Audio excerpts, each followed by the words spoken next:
Compartir esta tarde con la Escuela de Formación de Auxiliares Jurisdiccionales y Administrativos del Poder Judicial, personal jurisdiccional que es indispensable para poder tener una justicia rápida y oportuna. Así que mis saludos a todos y mis respetos. El día de hoy se me ha solicitado específicamente comentar la cuarta disposición complementaria final y la única disposición complementaria derogatoria. De manera que voy a enfocarme en este asunto. Como quiera que ustedes ya han tenido dos fechas en donde importantes juristas se han referido al tema de fondo específico, voy a centrarme únicamente en ese aspecto, precedido de un comentario sobre la inconstitucionalidad por la forma del decreto de urgencia 016, ¿no? En primer término, señalar que estamos muy de acuerdo en poder establecer un régimen de ingreso a la función pública basado en méritos. Los ciudadanos peruanos se merecen un servicio público eficiente y la justicia laboral es un componente indispensable del sistema de relaciones de trabajo peruano para poder conformar un sistema equitativo, un sistema justo, un sistema que permita, en caso de violación, incumplimiento de las disposiciones legales, poder tener una justicia rápida, oportuna, ¿no? Pero no se pueden afectar los principios esenciales del derecho ni principios constitucionales. Aquí simplemente referirme al artículo 3, ¿no? Que, como ustedes pueden ver, de la columna de la derecha, se innovan de varios aspectos, ¿no? Que no vamos a entrar a ellos, simplemente enumerarlos para señalar que este decreto de urgencia establece restricciones, limitaciones que antes no se tenían y en consecuencia se otorga una menor desprotección al trabajador de las entidades públicas. Esto ya ustedes lo han tratado en fechas anteriores, de manera que no nos detenemos en esto. Sin embargo, hay que decir que el decreto de urgencia 014 es inconstitucional por la forma, porque el Poder Ejecutivo no tiene facultad de legislar, ¿no? No cumple con los supuestos necesarios para que se dicte un decreto de urgencia, es decir, que tenga carácter de urgencia, que legisle en materia económica y financiera y que se constituya un requerimiento de interés nacional. Ninguno de estos aspectos cumple el decreto de urgencia 016. El Tribunal Constitucional ya ha señalado en diversas sentencias que el Poder Ejecutivo solo puede legislar mediante decreto de urgencia cuando se presenten situaciones objetivas, excepcionales, que obliguen al Poder Ejecutivo en la administración de la res pública a emitir una regulación ad hoc específica, sin seguir los trámites ordinarios previstos por la Constitución y el reglamento parlamentario para la aprobación y sanción de las leyes. En consecuencia, como indicamos acá, el Poder Ejecutivo de manera ordinaria no tiene la facultad de legislar. Y la sentencia del 20 de abril del año 2005 ha señalado las circunstancias externas que justifican su dictado.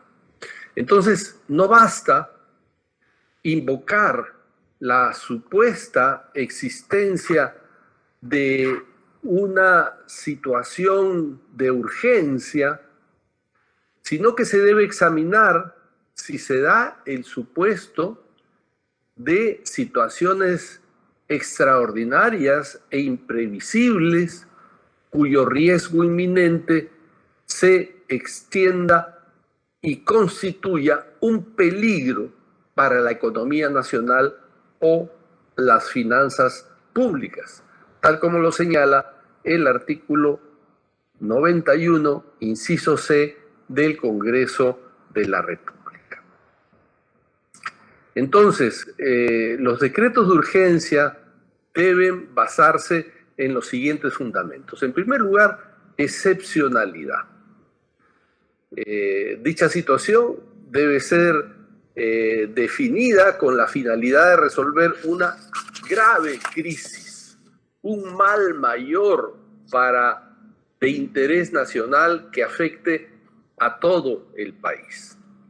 Entonces, este primer parámetro constitucional no lo cumple el decreto de urgencia 016 en la medida que no tuvo como finalidad resolver ninguna grave crisis que podría provocar un mal mayor a nivel nacional. No había ninguna situación extraordinaria ni excepcional que había que resolver por especial necesidad o urgencia. No obstante, el Poder Ejecutivo, el 23 de enero del año 2020, se apresuró en dictar este decreto de urgencia a solo 3 días de las elecciones convocadas para el 26 de enero del año 2020. En consecuencia, se puede ver una situación de aprovechamiento de las circunstancias de no tener un Congreso de la República constituido para poder utilizar esta manera de legislar, que no es para modificar, como se ha hecho, el régimen de estabilidad laboral de todos los trabajadores del sector público. De otra parte, la doctrina más autorizada señala también que para que un decreto de urgencia tenga validez, este debe tener una periodicidad limitada debido a las situaciones de crisis.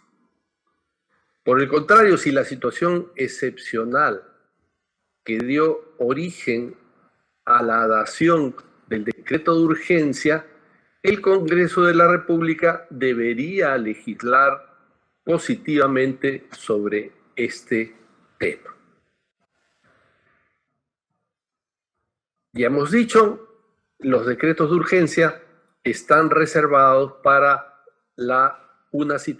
para resolver una materia económica y financiera, y no el régimen laboral de los trabajadores del sector público. Finalmente, debe indicarse que los decretos de urgencia son posibles a condición que lo requiera el interés nacional. El interés nacional, si bien es un concepto jurídico abierto e indeterminado, el interés nacional debe estar comprometido con el interés común, el interés social, la utilidad pública, la seguridad pública o el interés general. Y es obvio que esta norma no cumple con esos requisitos de excepcionalidad.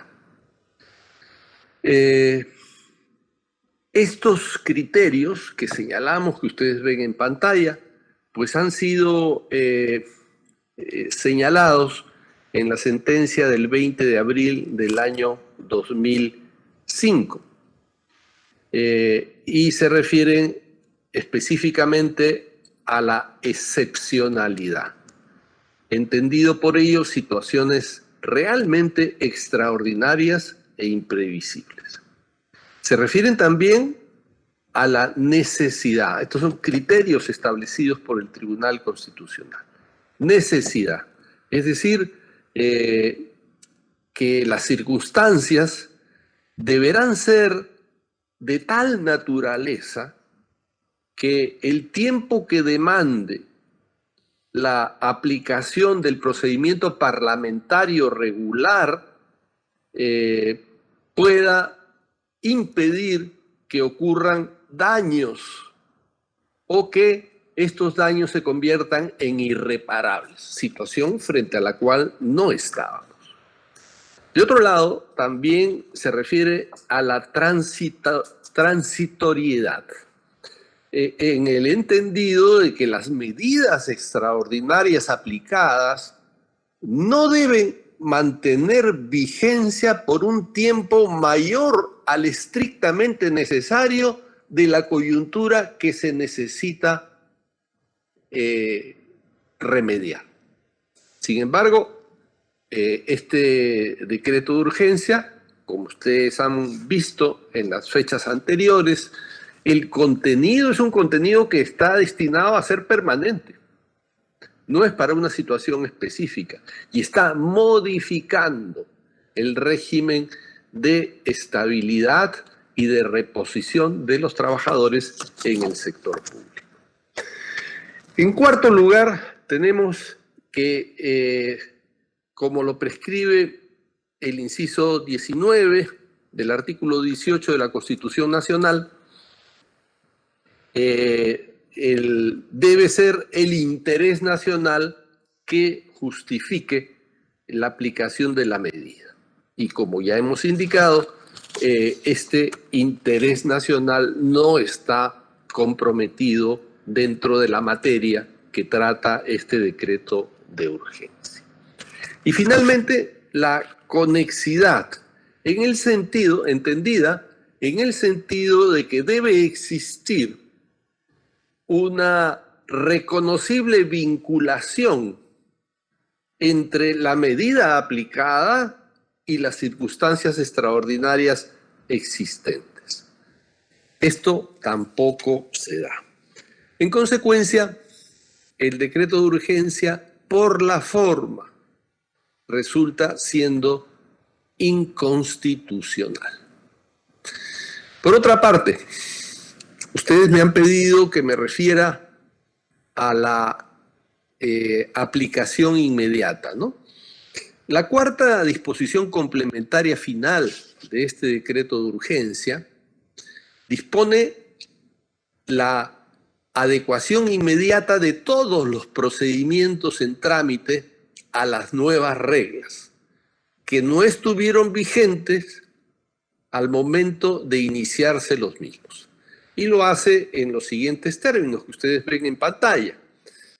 La disposición complementaria final cuarta señala aplicación inmediata. Lo establecido en los artículos 2, 3 y 4, que son los que hemos indicado al inicio, 2, 3 y 4, del presente decreto de urgencia es de aplicación inmediata para todos los procedimientos y procesos en trámite. ¿Esto es correcto? Pues vamos a comentar este asunto. Para ello tenemos que hacer referencia al artículo 103 de la Constitución, ¿no? Que señala que las leyes no pueden tener ni fuerza ni efectos retroactivos, salvo en ambos supuestos en materia penal cuando favorece al reo, que no es el caso, ¿no? Entonces, y que también la Constitución no ampara el abuso del derecho, y el abuso del derecho podría equipararse a la dación de un decreto de urgencia cuando no existe motivos ni razón suficiente. Entonces, nosotros entendemos que esta aplicación inmediata viola el derecho al debido proceso. El debido proceso está establecido en el artículo 139 de la Constitución, inciso tercero, que señala que la observancia del debido proceso y la tutela jurisdiccional son parte de los principios y derechos de la función jurisdiccional. Y se señala específicamente que ninguna persona puede ser desviada de la jurisdicción predeterminada por la ley ni sometida a procedimiento distinto de los previamente establecidos, ni juzgada por órganos jurisdiccionales. Pues aquí se ha sometido a un procedimiento distinto de los previamente establecidos, porque lo que era posible antes no es posible ahora. Y en consecuencia puede haber que algún trabajador haya obtenido una sentencia de primera instancia a favor, una sentencia de segunda instancia a favor, y la Corte Suprema, al momento de resolver la casación interpuesta, no pueda aplicar los mismos procedimientos que antes podía aplicar. Al respecto, el Tribunal Constitucional ha señalado que sobre la ley aplicable en el tiempo, que normalmente pues rige los alcances del principio tempus regis actum, que significa que se aplica la ley que esté vigente en el momento de adoptarse una decisión. Pero ese principio, que es el general, debe ser morigerado por la garantía normativa que proscribe el sometimiento a un procedimiento distinto de los previamente establecidos por la ley. Porque la norma, señala el tribunal, con la que se inició un procedimiento no debería ser alterada o modificada con posterioridad por otra, de manera que cualquier modificación realizada con posterioridad al inicio de un procedimiento no debe aplicarse. Así lo señaló el Tribunal Constitucional en el expediente 1593-2003, fundamento jurídico 9. De otra parte, prosigue esta misma sentencia. Señala el tribunal que en ese sentido el problema de la ley aplicable en el tiempo ha de resolverse prima facie a la luz del principio de la eficacia normativa de las leyes, pero con las modulaciones que éste pueda tener como consecuencia del contenido constitucionalmente protegido del derecho de no ser sometido a un procedimiento distinto de los previamente establecidos, ¿no? Con lo que queda muy clara la idea de nuestro supremo intérprete de la Constitución. Sobre este mismo tema, en otra sentencia, recaída en el expediente 2928, se señaló que las normas con las que se inició un procedimiento no sean alteradas o modificadas con posterioridad por otro. Y señala textualmente el tribunal: de esta manera, iniciado un procedimiento determinado, cualquier modificación realizada a la norma que lo regulaba no debe ser inmediatamente aplicable al caso, porque el inciso 3 del artículo 139 de la Constitución garantiza que nadie puede ser sometido a procedimiento distinto de los previamente establecidos. Entonces queda claro que esta disposición, que altera por completo los procedimientos en trámite, son disposiciones que violan el debido proceso. Es como si en un partido de fútbol lo que antes era penal ya no sigue siendo penal, o lo que antes era posición adelantada queda en suspenso a mitad del partido. Esto no puede ser, ¿no? O sea, los ciudadanos tienen que tener seguridad en la aplicación de sus procedimientos. Lo que la Constitución proscribe es la arbitrariedad de las autoridades públicas que lesionan los derechos de los ciudadanos. Entonces, esto en materia procesal, laboral, ha sido respetado.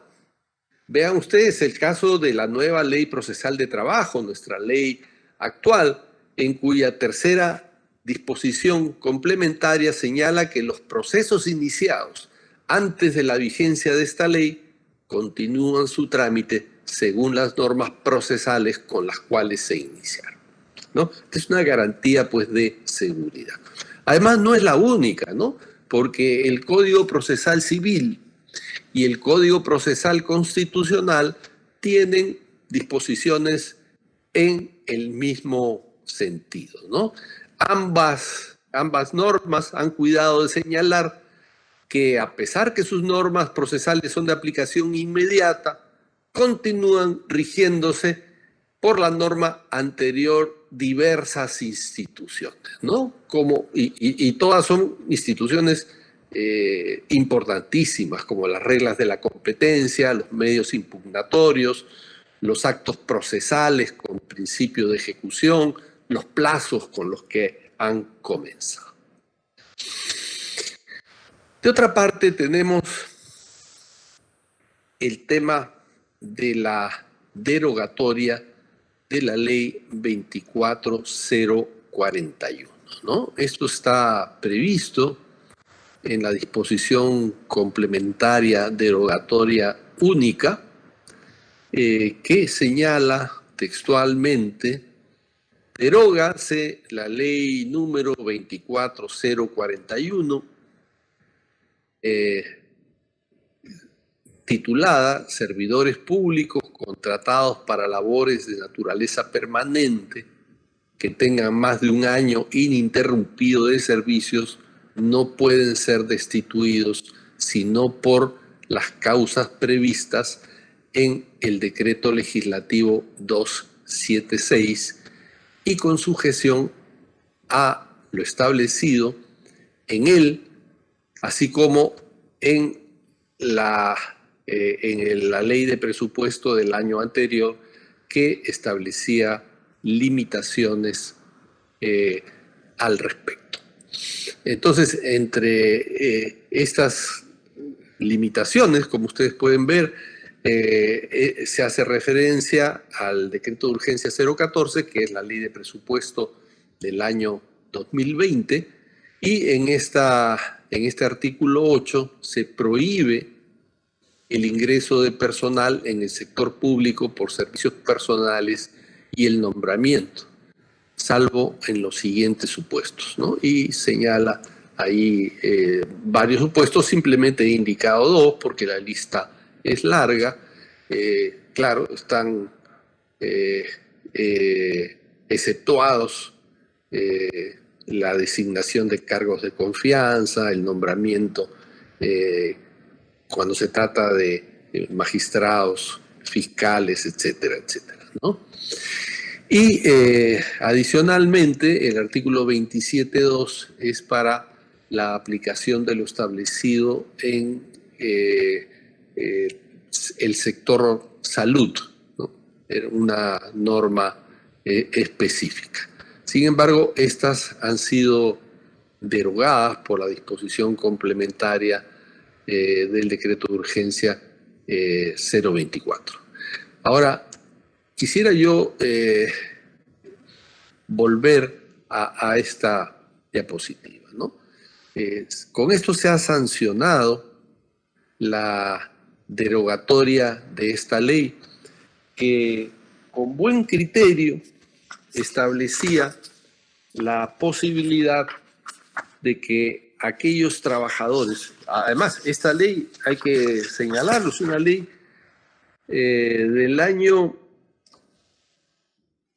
84, que estuvo vigente siempre y que ahora se cambia de un momento a otro sin ningún diálogo previo, sin ninguna concertación, sin que el Congreso de la República se haya pronunciado al respecto, sino que el Poder Ejecutivo cambia el régimen de ingreso de los trabajadores al sector público por un simple decreto de urgencia y lo hace de manera permanente. Entonces, por esto yo he querido comenzar señalando que este decreto de urgencia no cumple con las exigencias para que se haya modificado la legislación laboral de los trabajadores del sector público de una manera tan drástica, de una manera tan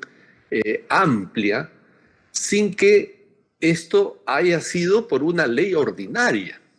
Entonces, se podrá hacer por un decreto legislativo, porque el decreto legislativo implica la delegación de funciones para una materia, para legislar al Poder Ejecutivo por parte del Poder Legislativo. Es decir, el Poder Legislativo se desprende de su función de legislar y se le encarga al Poder Ejecutivo para que durante un tiempo determinado, porque siempre esas autorizaciones tienen un tiempo determinado y para una materia específica pueda legislar a través de decreto legislativo, pero no de decreto de urgencia. Entonces, en este caso, pues la ley 24041 establecía que los servidores públicos contratados para labores de naturaleza permanente, es decir, las que el Estado normalmente presta, y que tengan más de un año ininterrumpido de servicios, no pueden ser cesados ni destituidos, sino por el capítulo 5 del Decreto Legislativo 276, y con sujeción al procedimiento establecido en él, ¿no? Entonces, el capítulo 5 del Decreto Legislativo 276 es el capítulo del régimen sancionatorio. Es decir, las causales, lo que en la actividad privada se llama las faltas graves que pueden cometer los trabajadores del sector público y que implican la posibilidad de despedirlos, ¿no? Entonces, esta ley, la ley 24041, que fue dictada por un Congreso de la República, fue dictada el 12 de diciembre del año 1984, es decir, cuando había un Congreso de la República ordinario. Señaló además que en esto no están comprendidos en ese caso los trabajos para obra determinada, es decir, una obra que comienza y que acaba, o labores en proyectos de inversión, proyectos especiales, o labores eventuales o accidentales, o funciones políticas o de confianza. Pues bien, esta ley, que a mí me parece que es muy acertada, fue derogada por este decreto de urgencia y, como ustedes pueden ver, es un cambio sustancial en el régimen de estabilidad laboral de los trabajadores del sector público, que no puede hacerse a través de un decreto de urgencia. Entonces, para finalizar, decir que considero que el Congreso de la República debiera modificar este decreto de urgencia o derogarlo por completo, porque contiene disposiciones que violan la Constitución, se encuentra en contradicción con la Constitución y en consecuencia debiera ser derogado para garantizar pues, que estamos en un Estado constitucional de derecho y que no se pueden emitir disposiciones, decretos de urgencia, irrogándose la facultad de legislar por parte del Poder Ejecutivo, que no tiene facultad de legislar. Entonces, considero que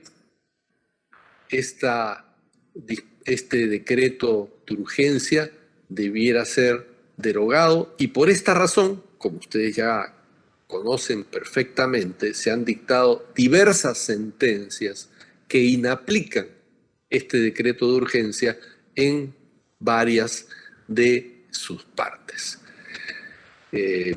Pues espero que hayamos podido entrar en la materia que a ustedes les interesaba y quedo pendiente de sus preguntas si las hubiere y hasta ahí quedo para no excederme en el tiempo. Muchas gracias. Muchas gracias, doctor Ciudad.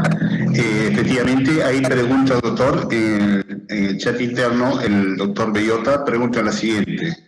Dice que la ley 24041 fue expedida en el año 84, por lo tanto, había perdido validez cuando se expidió la Constitución de 1993, que en su artículo 40 regula el principio de acceso a la función, el cual establece que solo por concurso público se accede a la función pública.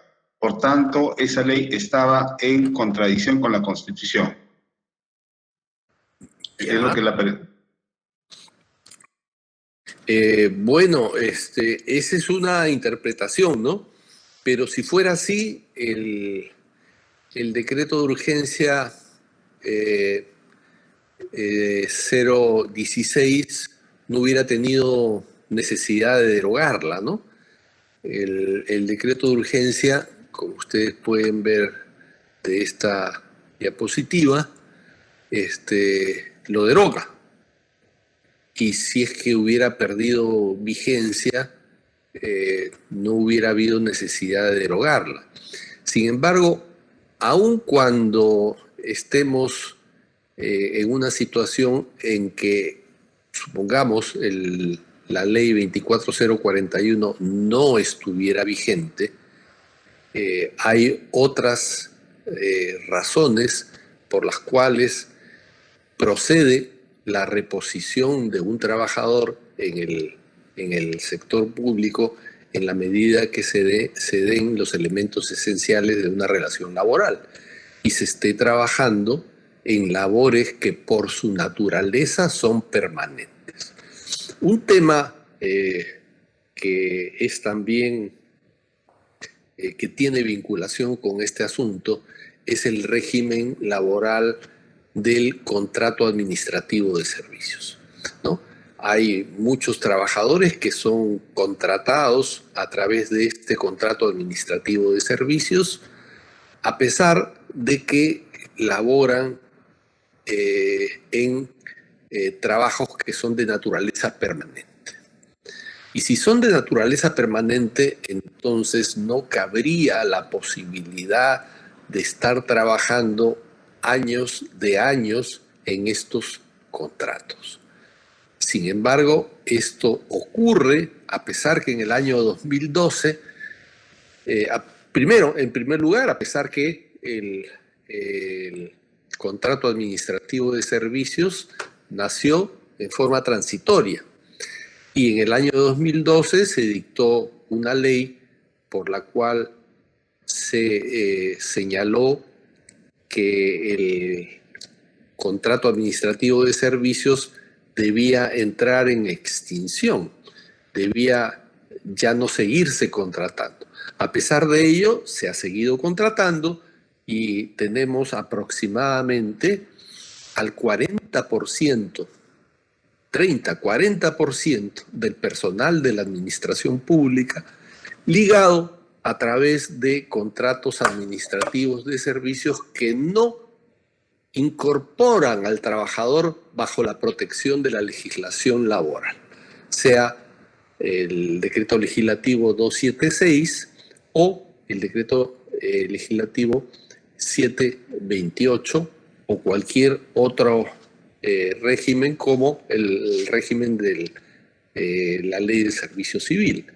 Entonces, no es posible que no se respete el principio de igualdad y no discriminación entre trabajadores. Esto se da incluso, conozco de primera mano, en el caso de los trabajadores sanitarios, los trabajadores de hospitales, que son los encargados, son la primera línea en la lucha contra la pandemia, los que exponen su vida diariamente curando, tratando de salvar la vida a los ciudadanos peruanos que tienen la desgracia de enfermarse y estar en riesgo de morir. El 50-60% de estos trabajadores se encuentran contratados por contratos administrativos de servicios. Que más o menos, y lo traigo a colación porque tiene más o menos el mismo espíritu de esta ley 24041, ¿no?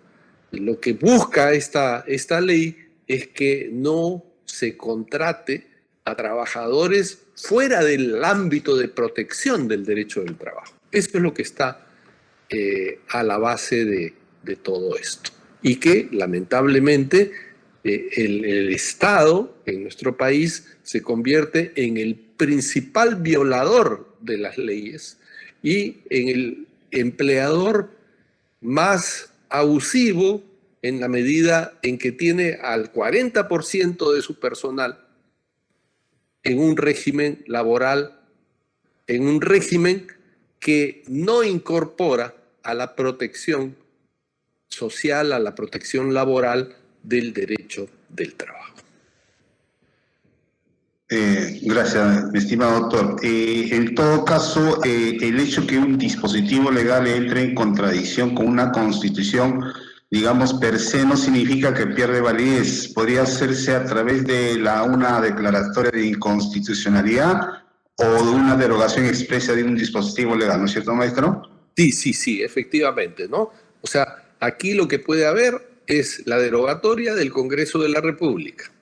Lo que puede haber también es, en un control concentrado, el Tribunal Constitucional declarar inconstitucional toda o alguna de las normas de este decreto de urgencia. Pero también, en ejercicio de la función jurisdiccional de los jueces, lo que se puede hacer es inaplicar la ley al caso concreto. Entonces, allí se diferencia el control concentrado que puede hacer el Tribunal Constitucional, que declara inconstitucional una norma, y esto tiene efectos erga omnes. Sin embargo, a través de la función jurisdiccional, lo que se puede hacer es el control difuso, en la medida que los jueces, ante una discrepancia, un desajuste entre una norma legal y la Constitución, los jueces tienen que preferir la primera. Y por esto es que yo supongo que en las sesiones anteriores han abordado casos concretos de varias sentencias emitidas ya por el Poder Judicial declarando inaplicable el decreto de urgencia 016 en la medida que la normativa anterior establecía normas más favorables y que estas disposiciones que se han dictado violan varios principios de la función jurisdiccional, ¿no? Entre ellos, la posibilidad de que los jueces tengan independencia en sus sentencias, ¿no? No puede ser que el Poder Ejecutivo, a través de una norma de dudosa constitucionalidad, como es un decreto de urgencia, pueda imponer un criterio específico a los jueces sin que esto haya emanado de quien tiene el poder de legislar, que es el Congreso de la República. Perfecto. La última pregunta, doctor, es respecto al señor Rafael Quispe del Gallo. Dice, respecto a los trabajadores 276 contratados por suplencia con labores de naturaleza permanente y que han sido contratados antes de la vigencia del decreto de urgencia 016-2020, ¿cuál será su situación laboral? ¿Se les seguirá renovando la suplencia? Yo creo que sí, en la medida en que el decreto de urgencia, por las razones que hemos expuesto, adolece de vicios de inconstitucionalidad y en consecuencia los jueces deberían, como se está haciendo ya, deberían preferir la aplicación de la Constitución a esta norma que tiene vicios de inconstitucionalidad.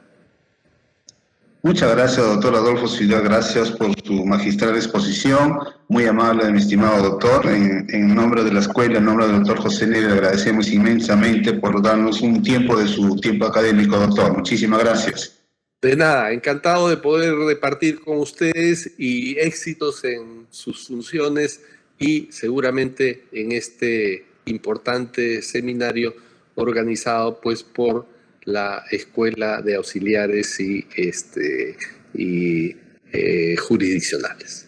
Muchas gracias. Muchísimas gracias, doctor. Muy amable. Más bien, por la oportunidad de poder compartir con ustedes algunos temas. Yo creo que después de la brillante exposición del doctor Ciudad ya poco me toca exponer, pero vamos a tratar de acotar en todo caso y complementar algunas cosas que están relacionadas precisamente con quizás lo que concita el mayor interés de este decreto de urgencia número 016-2020, que precisamente se trata de la derogatoria de la ley 24041 y específicamente del régimen de los servidores contratados bajo el decreto legislativo 276. Una primera idea que es importante tener en cuenta es que si hablamos del derecho de acceso a la función pública, ese es un derecho que ha sido constitucionalizado no a través de una disposición específicamente establecida en la Constitución Política de 1993, que es la que actualmente nos rige, sino a través de la Convención Americana de Derechos Humanos, conocida también como el Pacto de San José, que precisamente entre sus disposiciones reconoce explícitamente el derecho de los ciudadanos de acceder a la función pública en condiciones de igualdad. Entonces, es importante tener en cuenta entonces de que la constitucionalización, o sea, es decir, la incorporación de esa disposición que rige la Convención Americana de Derechos Humanos se ha incorporado a nuestra Constitución a través de las disposiciones constitucionales que específicamente señalan la incorporación de los derechos reconocidos y la interpretación que tienen que hacer los tribunales nacionales de los derechos fundamentales a través de los que han sido establecidos en los pactos internacionales. Este derecho de acceso a la igualdad es precisamente lo que fundamenta algo que legislativamente se ha desarrollado y que se trata precisamente al acceso por concurso público de méritos. Es decir, el acceso por concurso público de méritos no es un fin en sí mismo, sino es más bien el instrumento que legislativamente se ha previsto como la mejor forma de poder garantizar precisamente de que ese acceso a la función pública sea desarrollado en condiciones de igualdad. Si ustedes revisan el texto del artículo 40 de la Constitución Política de Perú, van a encontrar de que específicamente lo que se refiere a el acceso y el régimen de la función pública es una materia que la Constitución deja a la ley. Y es precisamente en la ley donde se establecen estos requisitos de un acceso a la función pública en condiciones de igualdad a través, pues, de lo que es el acceso en la obligatoriedad de la celebración de un concurso público. Vean ustedes, el tema que se relaciona en sí con la función pública, de lo que es como bien constitucional, ¿qué se entiende por función pública? Es un tema que ha estado sometido a numerosas discusiones desde hace mucho tiempo y que finalmente no termina de establecerse una definición en sí de lo que es función pública. Y es bastante complicado en sí porque se ha habido desde teorías que postulaban la existencia de un estatuto del funcionario público, un estatuto de funcionario público que está basada en categorías tales como el relajamiento de algunos derechos de los funcionarios, el establecimiento de mayores controles y una ley especial que precisamente sea la que regula este régimen. Pues esa característica del estatuto y de la definición en sí de lo que se refiere a la función pública es algo que hasta ahora legislativamente no se ha podido definir.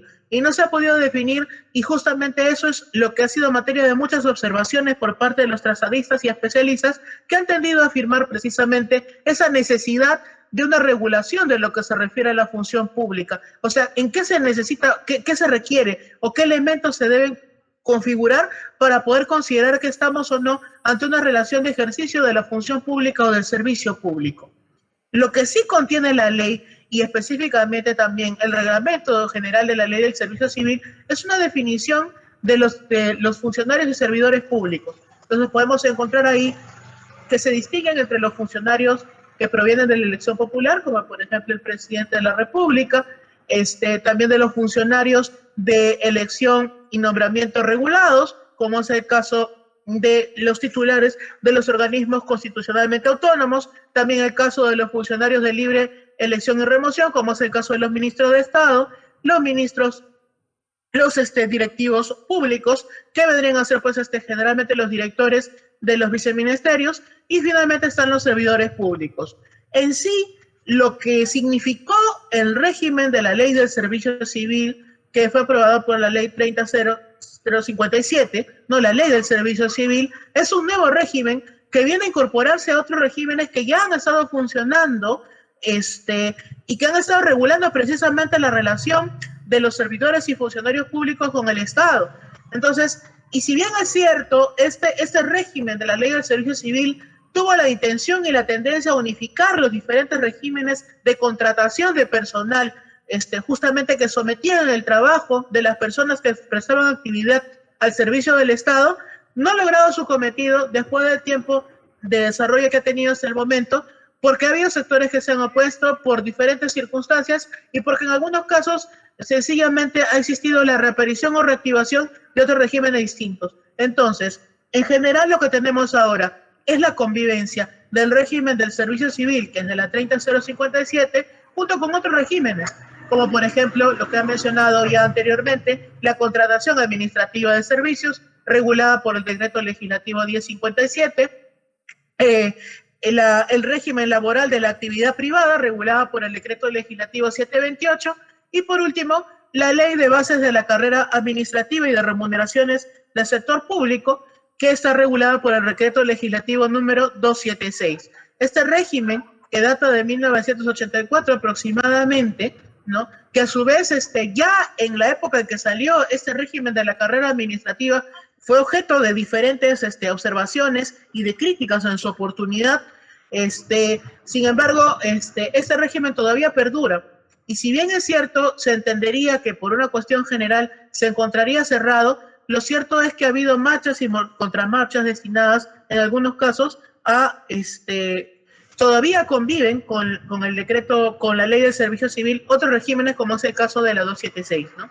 Entonces, que se supone que esos regímenes ya deberían estar cerrados, pero sin embargo siguen manteniéndose porque hay personas que han sido contratadas y porque evidentemente no ha existido todavía una voluntad general de poder unificar todos los regímenes que regulan precisamente la actividad de los trabajadores y servidores públicos dentro de un solo régimen, que precisamente sería quizás el fundamento último y la necesidad de poder ordenar un poco lo que se refiere al trabajo y al empleo público. Esta finalidad entonces no se ha cumplido y lo que tenemos es que a lo largo del tiempo se han ido fijando una serie de normas que con algunos problemas constitucionales, como evidentemente ya han sido expuestos magistralmente por mi antecesor, se han ido dando. Y entonces no necesariamente todos los pasos que se han dado han sido en la dirección correcta para esa unificación que es tan necesaria para nuestro régimen laboral. Entonces, esa es la idea que tenemos que llevarnos. Entonces, que existe sí, efectivamente, un derecho de acceso al servicio público, que ese derecho de acceso al servicio público debe darse en condiciones de igualdad, lo que se traduce legislativamente en la necesidad de realizar concurso público de méritos para poder acceder a la función pública, la existencia de una indefinición con lo que se refiere a el acceso, o mejor dicho, en lo que es la función pública en sí, y tercero, esta coexistencia de diferentes regímenes que regulan la contratación finalmente de los servidores que están al servicio del Estado. Entonces, dentro de este marco se incorpora ese decreto de urgencia número 016-2020, que finalmente lo que está trayendo como consecuencia, como vamos a ver en los siguientes minutos, es precisamente cerrar definitivamente el régimen 276, generando la serie de problemas constitucionales que han sido expuestos anteriormente y sobre los cuales no voy a incidir, pero sí quisiera por lo menos destacar cuáles son sus principales alcances. Entonces, el temario que vamos a tomar en cuenta en esta pequeña charla es precisamente las dos normas que se nos ha encargado de analizar, la cuarta disposición complementaria final y la única disposición derogatoria. La cuarta disposición complementaria final nos dice que lo establecido en los artículos 2, 3 y 4 del decreto de urgencia es de aplicación inmediata para todos los procedimientos y procesos en trámite. Ya ustedes en anteriores sesiones habrán visto la regulación acerca de lo que mencionan esos artículos 2, 3 y 4, que están relacionados precisamente en temas como, por ejemplo, la recuperación a través de sentencia judicial y precisamente toda la problemática que genera la pervivencia del régimen 276 y su coexistencia con el régimen de la Ley del Servicio Civil. Teniendo en cuenta que esta norma fue publicada en el Diario Oficial del Peruano el 23 de enero de este año y que no hay ninguna disposición en la misma norma que difiera su aplicación, está vigente a partir del 24 de enero del año 2020. Entonces, y eso tiene una serie de consecuencias que vamos a ver en los minutos siguientes. La única disposición derogatoria de esta disposición es que se deroga la ley 24041, y además se deroga el literal N del numeral 8.1 del artículo 8 y el numeral 27.2 del artículo 27 del decreto de urgencia 014-2019. Entonces, ¿qué es lo que dice la ley 24041? Nos dice que los servidores públicos contratados para labores de naturaleza permanente que tengan más de un año ininterrumpido de servicios no pueden ser cesados ni destituidos, sino por las causas previstas en el capítulo 5 del decreto legislativo 276. Este capítulo 5 del decreto legislativo 276 es el que se refería al régimen disciplinario, ¿no? O sea, precisamente el régimen a través del cual, en aplicación de la máxima sanción que es posible dentro de un régimen de naturaleza disciplinaria, como es el régimen de la carrera administrativa, puede ser concebida, que es precisamente la sanción de destitución. ¿Y por qué digo como la máxima sanción que puede ser destituida? Porque esa es precisamente una de las características que diferencia el régimen disciplinario del régimen sancionador. Si bien es cierto, ambos tienen indudable expresión de un mismo ius puniendi del Estado y tienen procedimientos y tienen principios administrativos constitucionales muy comunes. Sin embargo, aquí existe pues una nota característica y diferenciadora entre ambos regímenes, que precisamente es esta, que dentro de un régimen disciplinario, como es el que regula la ley de la carrera administrativa o toda carrera administrativa, lo que se busca es preservar la integralidad de la organización. Y la integralidad de la organización, cuando es quebrantada de una manera gravísima, es la que finalmente hace imposible continuar con la prestación de los servicios precisamente del trabajador infractor, y por lo tanto, en este esquema, la sanción más grave concebible es precisamente la destitución. Entonces, a lo que se refería este artículo 24041 en buen romance era aunque no lo dice así explícitamente, era que la única posibilidad para que un trabajador contratado para labores de naturaleza permanente que tenga más de un año de servicios, era pues ser destituido luego de un procedimiento disciplinario según lo establecido en el régimen del decreto legislativo número 276. Y sin perjuicio de lo dispuesto en el artículo 15 de la misma ley. El artículo 15 de la ley del decreto legislativo 276 se refiere a una figura que es la que precisamente se está cortando con este decreto de urgencia 016 del año 2020, que se refiere a la posibilidad de que los trabajadores contratados para servicios de naturaleza permanente accedan a la carrera administrativa. Porque, y eso es importante decirlo, la ley, el decreto legislativo número 276 regula la carrera administrativa en cumplimiento del mandato constitucional que es establecido actualmente en el artículo 40 de la Constitución. Disposición similar también la teníamos en la Constitución del 79. Entonces, el cumplimiento de ese mandato constitucional regula la carrera administrativa, las reglas de acceso a la carrera administrativa, las reglas de progresión de la carrera administrativa, las reglas que se refieren al régimen disciplinario que regula la carrera administrativa y una serie de beneficios, bonificaciones, etcétera, que son reconocidos para los trabajadores que se encuentran dentro de la carrera administrativa. Es decir, en esta relación que doctrinariamente se denomina estatutaria, propia del estatuto del funcionario público, del servidor público que está incorporado a la carrera administrativa. Pero a su vez, el decreto legislativo 276 no solamente contempla la posibilidad o regula la posibilidad de que las personas que prestan servicios se encuentren sujetas al régimen de la carrera administrativa, sino también a otras personas que sean contratadas para naturaleza permanente que se sujetan a las reglas del decreto legislativo 276 en cuanto les sean aplicables. Y hay que tener en cuenta que a eso se refiere la ley 24041, a esos trabajadores que son contratados para labores de naturaleza permanente que, sin formar parte de la carrera administrativa, se sujetan a las reglas del decreto legislativo 276 en cuanto les sea aplicable, ¿no? Entonces, no, por favor, no confundir, porque he visto por ahí algunos comentarios, ¿no? Donde se habla de servicios no personales, se habla del régimen CAS. Eso no tiene nada que ver con el régimen CAS, no tiene que ver con el tema de servicios no personales. Esto es un régimen laboral, pero que no, o sea, es un régimen laboral sui generis, porque si bien es cierto, está regulado por el decreto legislativo 276 y tiene una serie de regulaciones comunes, sin embargo, tampoco forma parte de la carrera administrativa, pero sí tiene carácter laboral y se sujeta también a las mismas reglas de acceso que han sido establecidas en general para los trabajadores y servidores públicos. Y esto ha sido desarrollado específicamente en una serie de pronunciamientos o informes técnicos elaborados por la Autoridad Nacional del Servicio Civil, que es precisamente el ente rector del Sistema Nacional de Gestión de Recursos Humanos.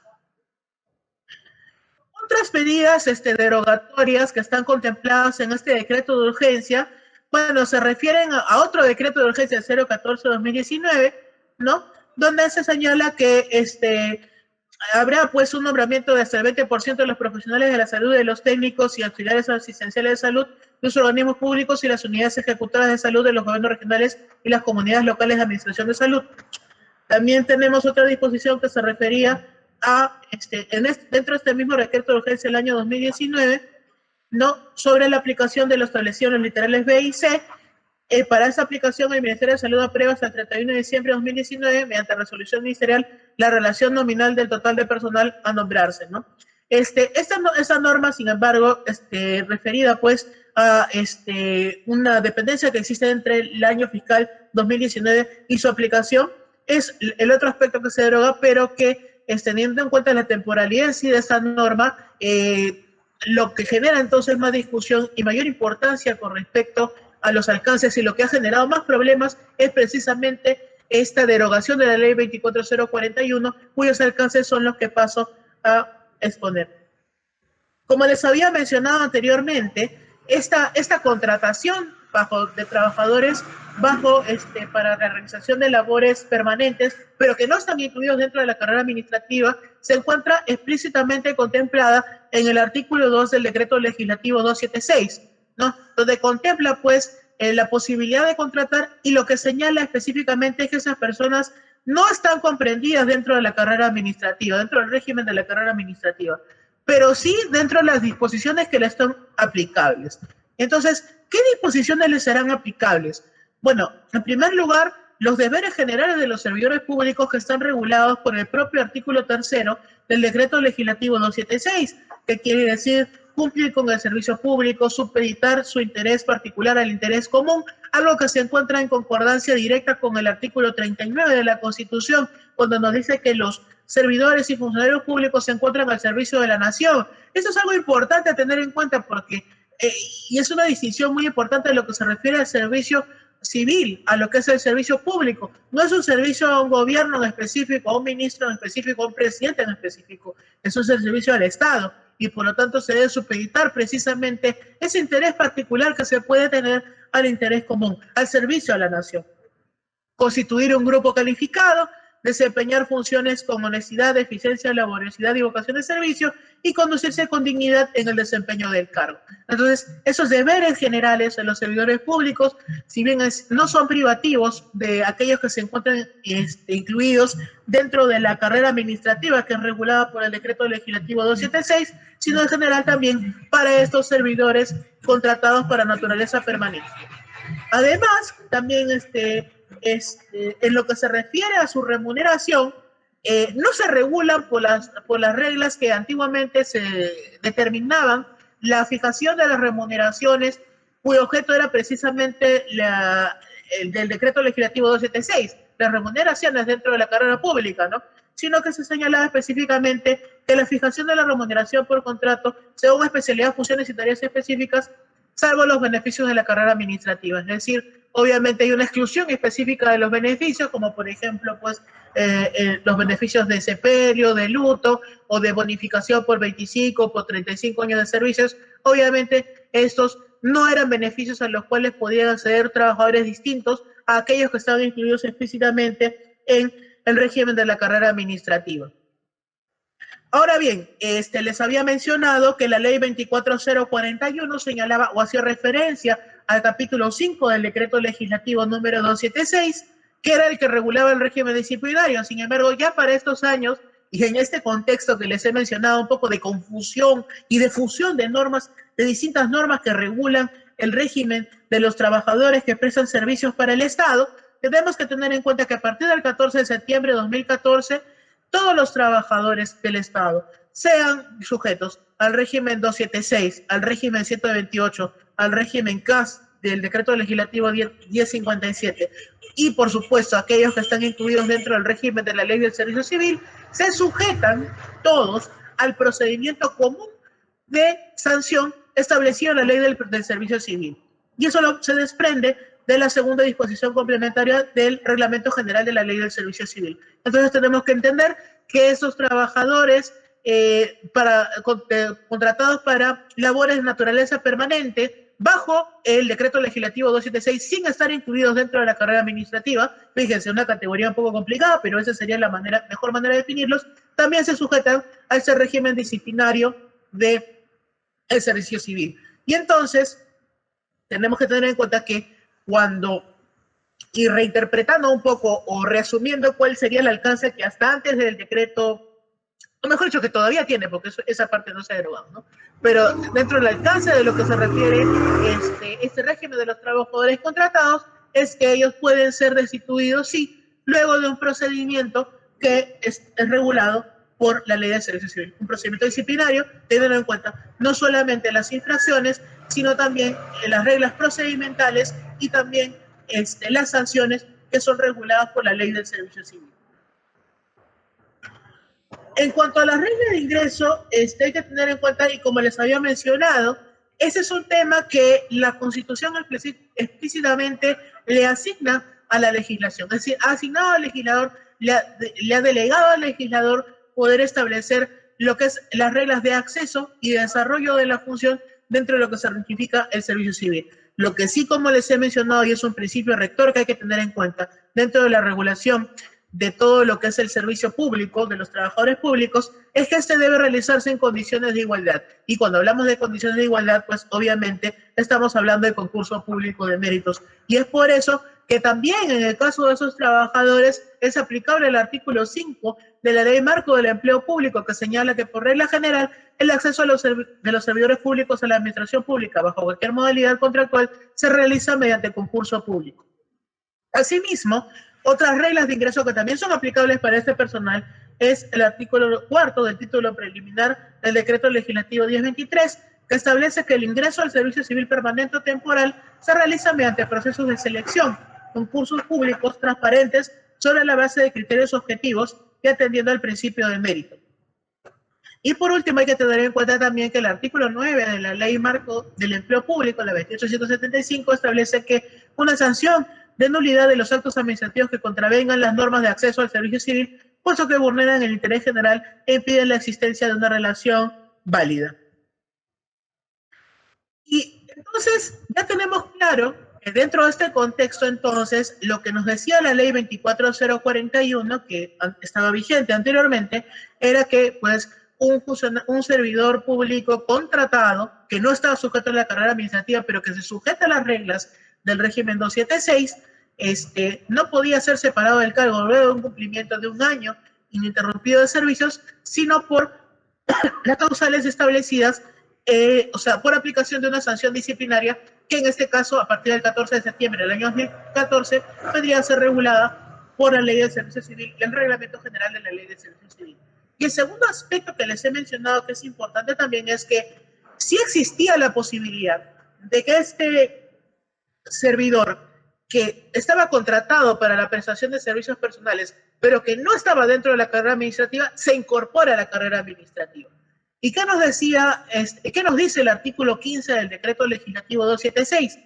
Que es que la contratación del servidor para realizar labores permanentes no puede renovarse por más de 3 años consecutivos. Es decir, ustedes saben, ¿no?, que existen supuestos de desnaturalización precisamente de lo que vendría a ser los contratos sujetos a modalidad que han sido regulados por el Decreto Legislativo 728, ¿no? La idea, pues, es no escamotear dentro de lo que vendría a ser contratos que están sujetos a un plazo determinado, lo que vendría a ser una relación laboral que por su propia naturaleza y definición es una relación de duración indeterminada, de un plazo indeterminado. Pues bien, con anterioridad pues al decreto legislativo 728, este decreto legislativo 276, que es el que regula la carrera administrativa, ya prevía la posibilidad de que a través de esta contratación de servicios personales, ¿no?, esta contratación para labores de naturaleza permanente, pero sin estar dentro de la carrera administrativa, en realidad sea una modalidad de fraude a la ley, ¿no?, de trabajadores que bien deberían estar en la carrera administrativa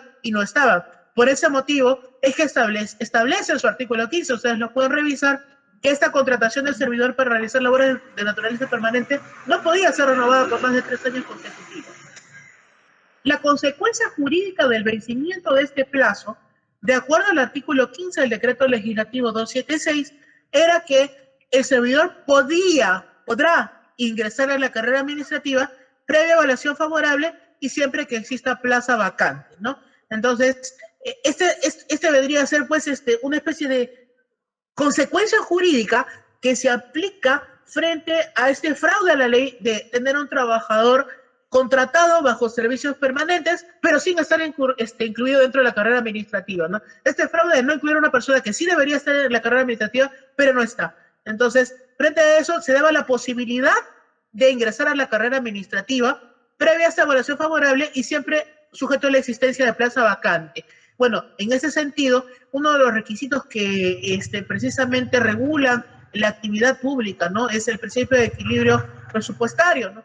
Y este principio de equilibrio presupuestario es un principio constitucional que ha sido desarrollado en extensas sentencias del Tribunal Constitucional y finalmente recogido en casi todas las leyes de presupuesto de todos los años, donde van a encontrar la misma prohibición específica de no incorporar a ninguna persona dentro del servicio del Estado cuando no existe una plaza vacante, ¿no? Y que extraordinariamente a través de las leyes de presupuesto de otras leyes se faculta a ciertas entidades para poder incluir dentro de precisamente esas plazas dentro de su actividad. Pero bueno, Entonces, esos eran los requisitos que establece la ley. Sin embargo, el reglamento de la Ley del Servicio Civil, el 00590-PCM, ¿no?, que fue dado con posterioridad al decreto legislativo 276, ¿no?, en el año 90, como ya les he mencionado, tiene otras disposiciones. Porque aquí lo que se dice es que si transcurre el plazo de 3 años de esta persona en esta prestación, lo que sucede no es solamente que exista la posibilidad de que esta persona sea incorporada a la carrera administrativa, sino lo que sucede es que se ha demostrado la necesidad de esa incorporación. O sea, va un poco más allá. La ley solamente señala la posibilidad de ingresar, pero lo que señala el artículo 40 del reglamento ya no es solamente una mera posibilidad, sino más bien que esta permanencia, y mejor dicho, este plazo en que este trabajador ha estado sometido a esta contratación, pues ya justifica la necesidad de una incorporación, de una contratación de parte de la entidad. Y entonces las consecuencias jurídicas van un poco más allá de las que están establecidas en la ley, ¿no? Y nos dice que en este caso las consecuencias del transcurso de este plazo máximo de 3 años, el vencimiento, ¿no?, y el traspaso de este plazo de 3 años son la incorporación a la carrera administrativa mediante nombramiento por el nivel del grupo ocupacional para el cual concursó, siempre que, primero, exista plaza vacante, ya hemos señalado a qué responde precisamente la existencia de la plaza vacante, cuente con evaluación favorable sobre el desempeño del trabajador y contar con 1 año ininterrumpido de servicios. Ojo, eso es importante tener en cuenta, porque en este caso, de acuerdo a lo que señalaba el reglamento, la posibilidad de poder ingresar no se daba necesariamente al cumplir esos 3 años. Bastaba que uno tenga más de 1 año y en ese caso sí se encontraba sujeto a discrecionalidad de la entidad la contratación del trabajador, siempre que exista plaza vacante y contar con evaluación favorable. Esa era una primera situación, entonces. Una persona que se encontraba más de 1 año contratado bajo el régimen de esta contratación para servicios de naturaleza permanente no incorporada al régimen a la carrera administrativa, lo que generaba era la posibilidad de su ingreso a la carrera administrativa condicionado a la existencia de plaza vacante y contar con evaluación favorable.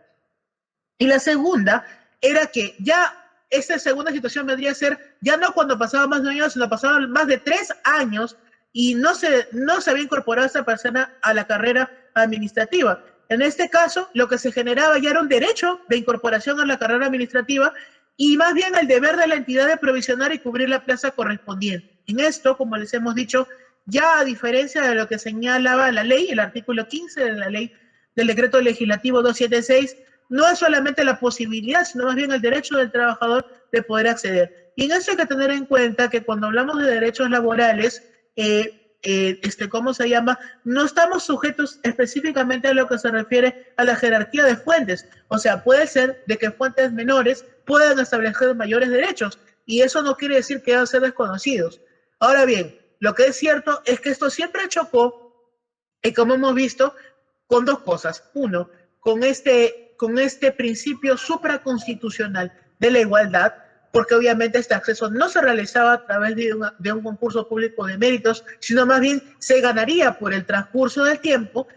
Y en segundo lugar, que además tampoco estaría sujeto en sí a la preexistencia de una plaza vacante, sino más bien una vez adquirido el derecho por el cumplimiento de estos 3 años máximos, a veces generaba la obligación de la entidad de provisionarla.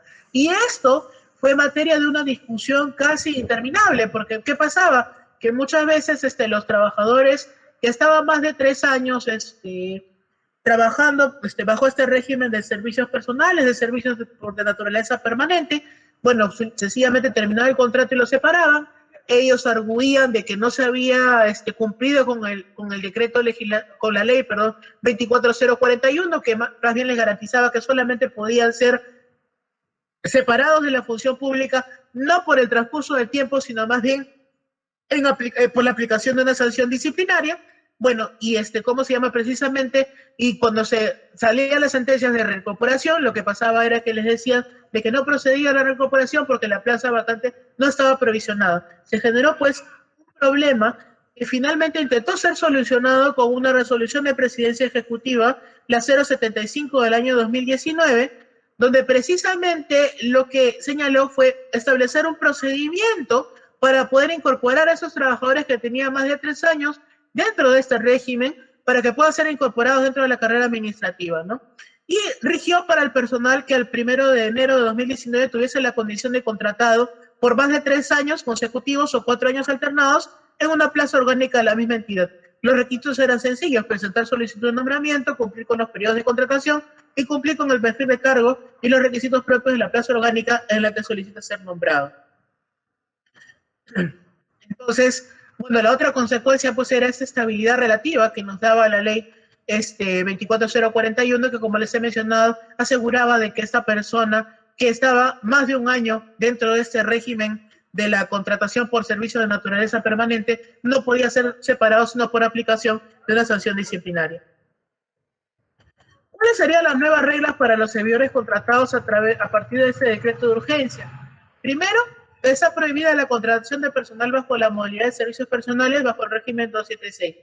¿Por qué? Porque se ha cerrado precisamente, de acuerdo al artículo 4, el numeral 4.1, se encuentra cerrado ya la aplicación de la ley 276, entonces, por lo tanto, el decreto legislativo 276, y por lo tanto, ya ningún trabajador podría ser contratado bajo esa modalidad.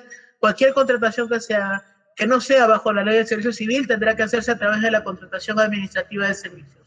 Segundo, está prohibido el ingreso a la carrera administrativa del personal contratado bajo la modalidad de servicios personales bajo el régimen 276. Es decir, este segundo efecto, esta garantía de que el transcurso del tiempo pueda significar el acceso a la carrera administrativa de un trabajador sujeto a estos servicios personales, estos servicios de naturaleza permanente, pues ya no tendría cabida en aplicación de este decreto de urgencia número 016-2020. Tercero, los servidores contratados bajo el régimen 276 podrán ser separados al término de su contrato con presidencia del tiempo de servicios que hubiesen acumulado. O sea, claro, porque una vez derogada esta ley 24041, esta garantía de solamente poder separados por la aplicación de una sanción disciplinaria de institución ya no existiría. Cuarto, las entidades podrán renovar la contratación de los servidores contratados por servicios personales mediante adendas. Es decir, esto ha sido interpretado precisamente por el mismo Servir en el informe técnico 233-2020, que los invito a revisar. Es un informe técnico que precisamente Servir, como el ente rector de gestión, del sistema de gestión de recursos humanos, ha dado para precisamente dar un lineamiento de cómo aplicar este decreto de urgencia 016-2020, ¿no? Y nos dice que sí existe la posibilidad de firmar adendas. Ahora, lo que se entiende, aquí hay un grave problema de aplicación, porque obviamente seguimos con la misma disposición que prohíbe que esos contratos estén más de 3 años. La pregunta sería, entonces, si al término de los contratos esas personas podrán simplemente ser separadas de la ejecución de la función, algo que, de acuerdo, ha sido ya expuesto, podría tener visos de inconstitucionalidad. En otro lugar, las entidades deberán cancelar todos los concursos públicos para incorporar personal bajo el régimen 276 que el 24 de enero de 2020 no hubiesen incluido. Es decir, un concurso público que se sacó el día anterior justamente para poder ser contratado bajo esta modalidad ya no podrá ser, tendría que quedar sin ningún efecto. Y por último, que las entidades deben declarar la nulidad de oficio del resultado final del concurso si el 24 de enero de 2020 el ganador no hubiese suscrito contrato. Ya no sería posible, entonces, a pesar de que ganó esta plaza, de acuerdo a la interpretación que le está dando Servir, no sería posible contratarlo si es que esta contratación tendría que celebrarse más allá o a partir del 24 de enero de 2020. Bueno, evidentemente esa ley tiene visos de inconstitucionalidad que ya han sido expuestos por mi antecesor, sobre los cuales no me voy a extender, solamente quería fijar algunos alcances sobre lo que significa esta derogación de la ley 24041 y las consecuencias que van a traer para esos trabajadores que son contratados para servicios permanentes sin estar dentro de la carrera administrativa bajo las reglas del decreto legislativo 276. Bueno, es todo lo que quería compartir esta tarde y bueno, ya no son preguntas. Muchas gracias, doctor Verástegui. Gracias por su magistral exposición. Vamos a recibir las preguntas en el chat interno a los que desean preguntar alguna inquietud al doctor. Mientras están vertiendo sus preguntas, mi estimado doctor, yo quisiera, usted ha precisado en el régimen 276 hay efectivamente dos tipos de trabajadores, los contratados y los que están en carrera. Lo que sí me gustaría un poquito que me podría precisar en cuanto a la interpretación del artículo 15 de la ley, del decreto de ley 276 y el artículo 40 del reglamento.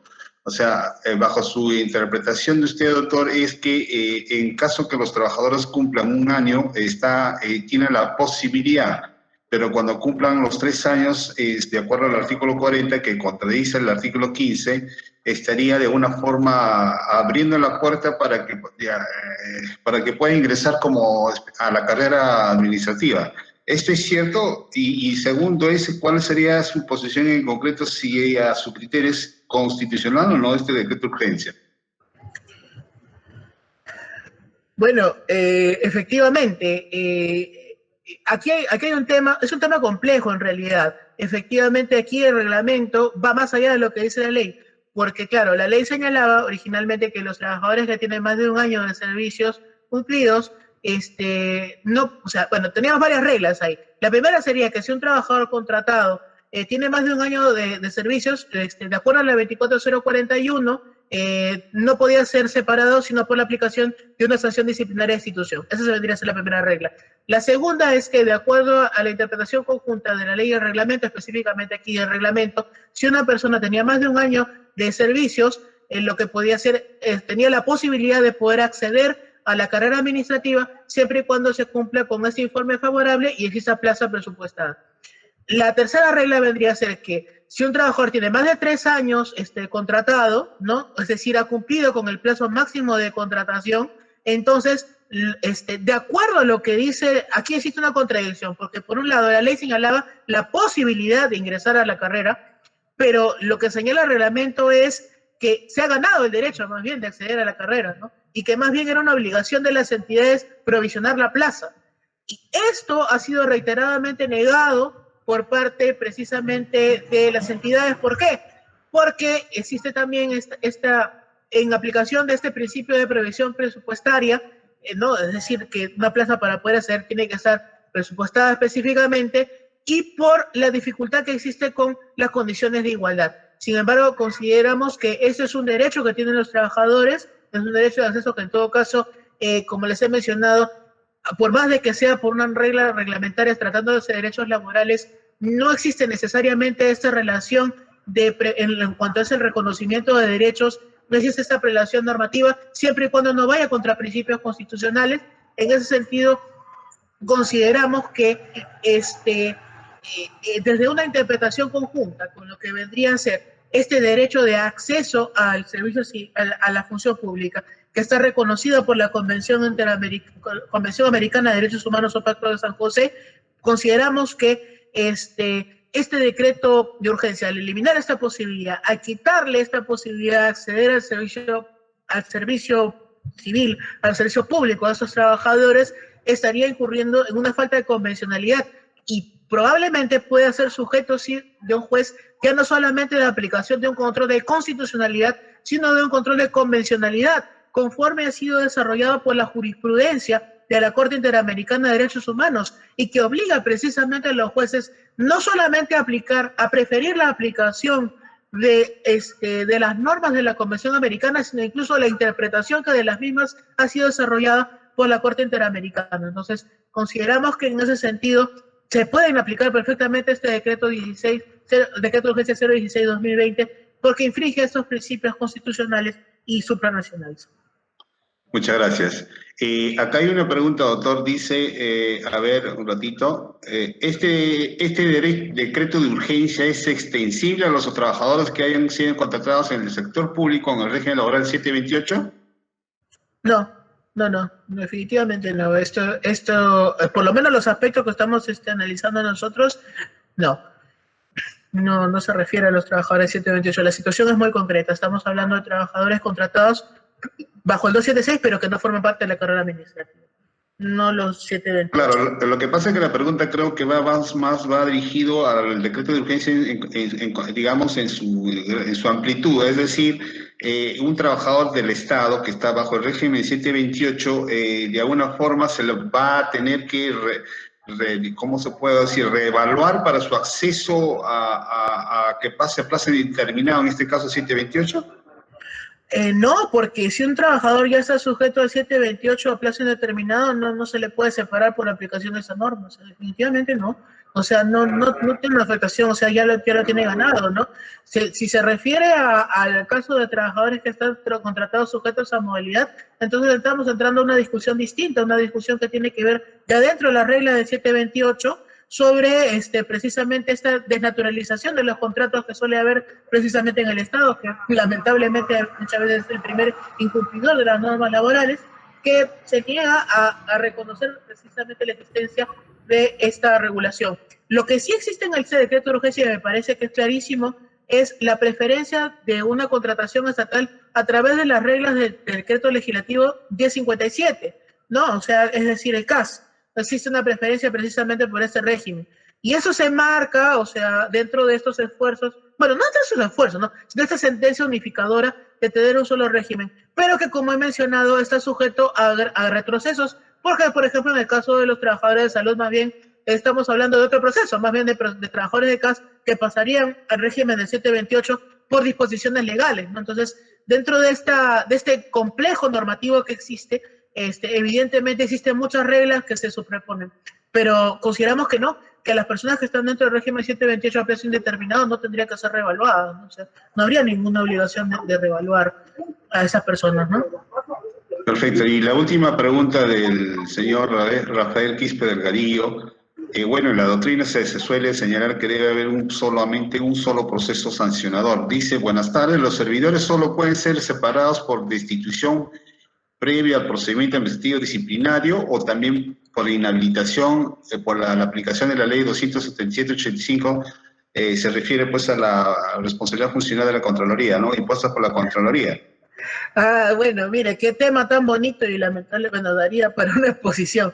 En este momento, dada la sentencia del Tribunal Constitucional que salió el año pasado en abril, la Contraloría ya no puede sancionar a nadie, porque curiosamente no se ha declarado la inconstitucionalidad de la potestad sancionadora de la Contraloría, sino se ha declarado la inconstitucionalidad del artículo que establecía las infracciones, y por lo tanto es como una bala al corazón, por decirlo de alguna manera. ¿Por qué? Porque si no existe constitucionalidad de las infracciones, ya no tendría por qué sancionar la Contraloría. Entonces, en estos momentos específicamente que estamos hablando, la única posibilidad de sancionar a un trabajador sería a través del reglamento, o sea, disciplinariamente me refiero, es a través del régimen que está regulado por la ley del servicio civil. Y precisamente eso ha traído toda una serie de problemas con respecto a los expedientes que están en curso, porque han tenido que concluirse los expedientes que estaban sometidos, ya estaban incluso en segunda instancia, a veces ante el Tribunal Superior de Responsabilidades Administrativas, ha tenido que concluirse sin pronunciamiento sobre el fondo porque no se puede ya, porque se estaría infringiendo el principio de legalidad, ya que no existen infracciones imputables, y esos expedientes están siendo devueltos a las entidades para que, si es que no han prescrito las infracciones, sean procesados a través del procedimiento de la ley del servicio civil. Pero es un tema extenso que, bueno, lamentablemente no disponemos mucho tiempo para exponerlo, pero con gusto en otra oportunidad. Sí, perfectamente. Todo de acuerdo con usted, doctor, en el entendido que las disposiciones disciplinarias de servir también de alguna forma tiene pues unas generalidades, las infracciones, por ejemplo, a la ley de ética, no, cosas así, de verdad, eso es un tema que de otro análisis con más amplitud. Claro. Bueno, doctor, en tanto que al parecer han quedado conforme ya con las explicaciones, le agradecemos a nombre de la escuela, a nombre del doctor José Neira, el director de la escuela, por haber participado en este evento magistral. Muchas gracias, doctor, muy amable por su participación.